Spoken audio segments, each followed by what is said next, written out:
When starting out in most video games, you find your playable character, and by extension yourself, in a very vulnerable position. You're in a brand new world filled with just as many wonders as there are people and monsters that will bend you over a table and have their sweet way with you.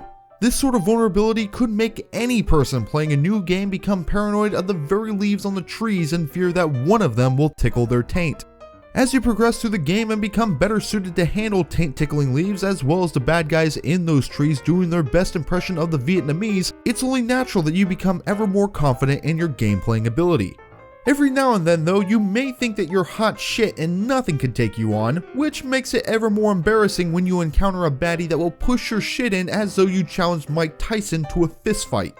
My name's Regnilla, and today we're looking at 7 enemies in video games that will take some time out of their smoke break to curb stomp the ever-living shit out of you. When the topic of Dead Space comes up, you might just think that the game itself is just one big curb stomp. After all, everything in that game is trying to kill you. Your best hope is to upgrade your armor and collect as many types of weapons as humanly possible. You're no Duke Nukem by any means, but you can still explode the limbs off necromorphs with a fucking foam finger, so that has to make up for something at the very least. Along your desperate attempts to survive in this hostile space invasion of corpses, you may come across half a necromorph fused to the corruption on the wall. With modified tendrils as its only means of attacking, killing this particular enemy might as well be pushing the crippled kid down the stairs. If you so happen to let these guys sit around and gain more biomass, however, they become one of the more scarier enemies you can encounter in Dead Space, the Guardian. Anyone encountering a mature Guardian for the first time might have thought something was a bit off since it remains anchored to the wall. In fact, anyone with a decent amount of experience playing the Dead Space games knows how to deal with and quickly dispatch these guys. It's those idiots that get careless around this necromorph that this entry is actually for. Since this Guardian can't actively walk up to you and bite your head off, it needs a couple of methods when fighting its victims at a distance. When it's alerted to Isaac's presence, the Guardian will extend several tentacles to better anchor itself to the wall it's attached to. It'll then start to toss out pods that will fling projectiles at Isaac, which can be threatening if there's a lot of those little bastards. Furthermore, cutting off the anchoring tentacles will happen to kill the Guardian. It's when you carelessly walk up to the Guardian to give it a high five that will give you a bad time. Getting too close to a Guardian will cause it to launch a scythe-like appendage at short to medium range that will instantly kill Isaac where he stands. The attack is so quick and brutal that Isaac will briefly try to feel where his head used to be before he collapses dead on the ground. It's a death that's easily avoided unless you want to be a complete dumbass and try your best Steve Irwin impression. Sad part is that I know a couple frat boys that would try this shit too.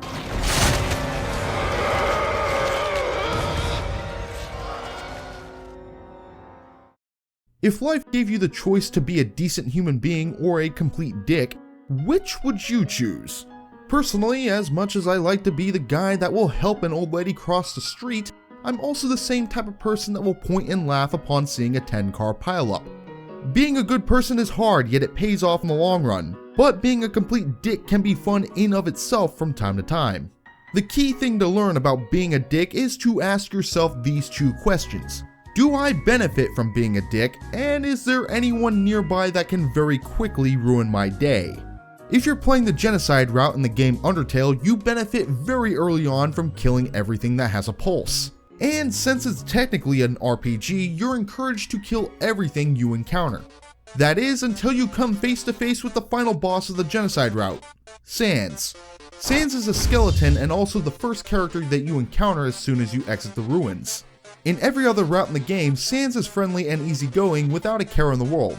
Sure, he's actually just apathetic to the situation that he and his people are in, but you do have to appreciate the creative puns that he has up his sleeves.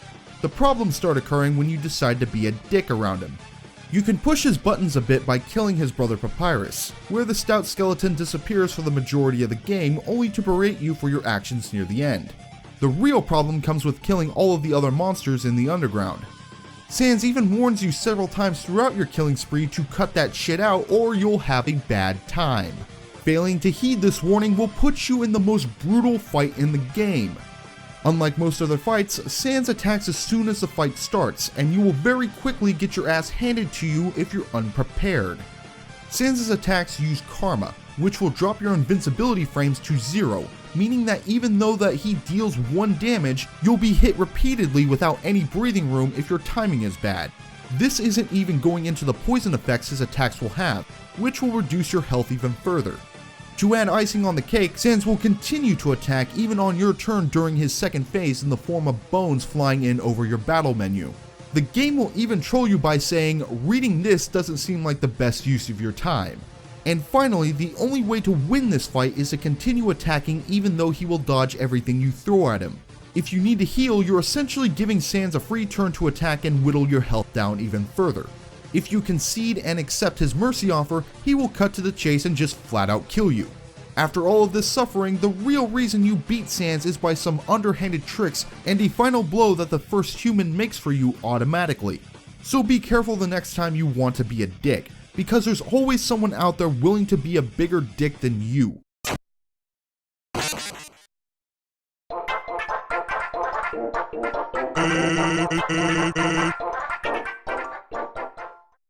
A few months ago, I did a Monster Hunter video that featured an updated quest of the Lao Shan Lung fight. It was during this video that I mentioned that I had yet to face off against a Fatalis, another Elder Dragon from the original Monster Hunter game. This of course would inevitably damage my reputation as an old school hunter, so shortly after that video, I opted to rectify this problem by taking on my first Fatalis in Monster Hunter Generations Ultimate. Only I didn't go with a traditional Fatalis. My dumbass thought it would be a good idea to take on a white Fatalis. This entry isn't simply just focusing on this subspecies of Fatalis. No, this entry is meant to specifically highlight the quest Defy the Prophecy. This is a G-rank event quest that you can download as a late to endgame beatdown if you really hate yourself that much. This quest will put you at odds with a white Fatalis at Castle Shrade that you must either kill or repel. What should make you instantly suspicious about this quest is that it's almost exactly like another white Fatalis quest in the same location, but with a 50-minute time limit as opposed to 35. So what exactly does it mean when you face an event quest Elder Dragon with a higher time limit and a duplicate quest that you could just choose normally? It means this white Fatalis is much fucking stronger, and I, being a genius, thought this would be a good monster to fight as my first Fatalis. Really should have read the fine print on that one. So let's do a rundown of what can happen to you during this fight. First off, if this monster so much as brushes a thigh against you, it will take off a sizable chunk of your health. Its tail is so long that the mere act of turning could send you flying. But the cream of the crop for this monster is its ability to control lightning. This lightning is effectively a one-hit kill unless you buff your defense to the extreme. Let's also note that my hunter has fully upgraded late game armor, decent abilities, and I never enter fights like this without maxing out my health and stamina while also popping an armor skin potion. And this son of a bitch can still one-shot me from full health.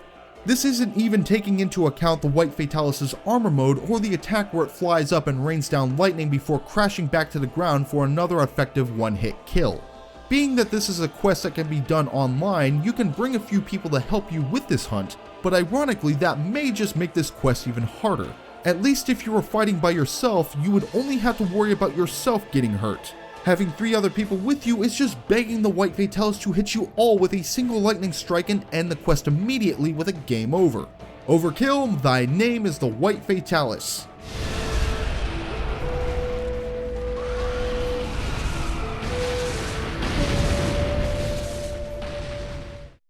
Oh, Prototype, how you unleash the psychopath in us all. There's nothing quite like being a brooding anti-hero that goes around shape-shifting body parts and snacking on monsters, soldiers, and civilians that don't have a clue what the fuck is going on. Being Alex Mercer and causing general mayhem is a lot of fun, but what happens when he's pitted up against a creature that has all the same powers that he does? Technically, you get a Marvel movie, but in this case you also get a Supreme Hunter. For the cocky players of Prototype, the Supreme Hunter is an abomination that shows up seemingly out of nowhere with the sole purpose to slap the shit out of you. The monster was created after Mercer injected Elizabeth Green with the parasitic cure used on him. Green's body almost instantly rejected the parasite, and from her biomass the Supreme Hunter took shape. This thing stands at 10 feet tall and hits like a lifted pickup truck being driven by a drunk redneck. The first time you face the Supreme Hunter, its attacks and movements are pretty slow, but that doesn't stop it from taking upwards to half of Mercer's health with a single hit. While the Supreme Hunter will focus more on close range attacks, it'll also throw concrete at Mercer with a level of accuracy worthy of a goddamn aimbot. After a long and drawn out fight, all seems fine and Alex Mercer leaves the hive to continue his journey. That is until the Supreme Hunter's hand can be seen emerging from a puddle of biomass. It's not seen again until the final battle where it tricks Mercer as Specialist Cross to get on board the USS Reagan. From there, Mercer must win this fight in 6 minutes before a nuke goes off. Let me tell you, this fight can honestly go fuck itself. The Supreme Hunter will hit harder, use new attacks such as the Tentacle Barrage Devastator, or Hentai Devastator for short, and it can move really freaking fast. Your first inclination may be to hit it hard up close and personal, like most bad guys. Nope, because, and I swear this has to be some form of cheating, the Supreme Hunter will actively block your attacks. You might think, if I munch on the soldiers shooting, I can get a Devastator of my own to use. You would theoretically be right if only the Supreme Hunter didn't clothesline you or chuck something at you in the middle of your snack. You could also hijack a helicopter and attempt to shoot it down, but the Supreme Hunter has plans for that too. It will either hurl crap at you from the deck of the Reagan, or it will simply jump into your chopper and destroy it instantly. My body is ready. Whatever the case, this fight is brutal from all angles.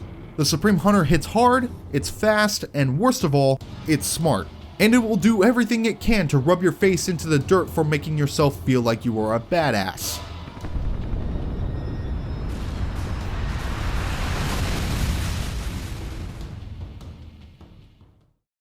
Ever notice how the most badass and powerful characters that are also acting as supporting characters are some of the most chill people you can hang out with? Despite how eerily serious Sans can be at times, I'd still hang out with him at Girlby's just for the hell of it. And speaking of hell, there's a particular bar called the Gates of Hell that not only looks like it has some mean drinks, but the proprietor of that bar happens to be our next entry. That's right bitches, we're having drinks and getting our asses kicked by Rodon next. Rodon is a fallen angel turned bar owner and weaponsmith from the Bayonetta series. During the vast majority of his appearances, Rodon is aloof and apathetic, kinda like a short skeleton I just mentioned. Rodon has lived for hundreds if not thousands of years, and that kind of lifespan would put anyone in the mindset of, fuck it, let's just see how it goes. Rodon serves as Bayonetta's arms dealer throughout Bayonetta 1, 2, and presumably 3. Most of his encounters are for spending the halos you get for weapons and other miscellaneous crap, but the most expensive item, and the one that you need to be the most careful about buying, is the Platinum Ticket. Acquiring this item costs a metric fuck ton of halos, but buying it allows you to spar with Rodon one-on-one. And holy shit, Rodon is not fucking around. He serves as the optional final boss of both Bayonetta 1 and 2, and he's by far the strongest enemy in both games. During his first phase, Rodon will often just resort to straightforward attacks. Once he's taken on enough damage though, he'll amp up his game by becoming more aggressive and unpredictable. Rodon might not be a one-hit KO kind of guy, but his attacks do considerable damage that are doubled up by just how fast his attacks are.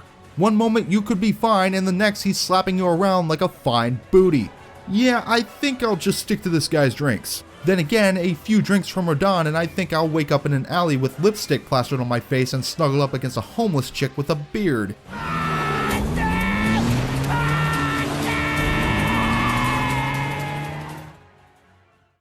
For our next entry, we're looking at The Legend of Zelda Skyward Sword. This is one of those games that I have a beef with for a number of reasons. Mainly because though it started out ungodly slow, I was still able to enjoy the beginning sections of the game depending on how my Wii Remote was feeling. It was after the first dungeon and many failed motion inputs that I started to get a bit irritated.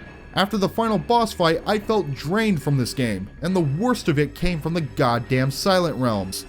The objective is simple. Link's spirit is forced into these realms and he must collect all the sacred tears while avoiding the bastards among bastards in this game. The Guardians. These assholes come in two types, a land and sky variant. As soon as Link steps outside the circle of the trial gate, every single one of these fuckers wakes up to chase Link down. The worst part is that Link is completely defenseless, so he can't fight back against these things. And one strike from the Guardian will shatter his spirit and cause the trial to end in a failure. Link has no choice but to collect all the sacred tears as fast as he can just so the game can proceed. Thankfully, collecting each tier will reset the Guardian's positions and make them become dormant for 90 seconds. But there's a catch. Because of fucking course there is. To add insult to the one-hit injury, there are obstacles that will instantly cause the Guardians to wake up and give chase. These are in the form of the Waking Water and the Watchers that patrol the Silent Realms. The Waking Water is pretty self-explanatory. Touching this will cause the Guardians to wake up instantly. The Watchers are slightly different. These guys will just float around until Link wanders too close. They'll let off a little chime and attempt to hit Link with their spotlight. If they succeed, the Guardians wake up. The worst part about the Watcher is not that they are found more frequently than the Waking Water. It's that when these little shits let off their chime, they will actively start following Link for a ways in an attempt to catch him in their spotlight. All of this is to try to make the Silent Realms tense and exciting, but I found it brings tension in the wrong ways. Unlike horror games where you're typically defenseless, having to kick ass as Link for a large portion of the game only to be left vulnerable in wide open spaces with enemies that can kill you in one hit really puts a damper on the experience. Kinda like the Forsaken Fortress in the Wind Waker where Link barely has a sword and is thrown into a damn stealth section. Give the Wind Waker credit though, at least it was just a single section. In Skyward Sword, there are several Silent Realms for you to visit, each filled with Guardians, Watchers, and Sacred Tears for you to hunt down. It's like this game is pressuring you to succeed or be curve stomped by a monster swinging around a giant spiked dildo.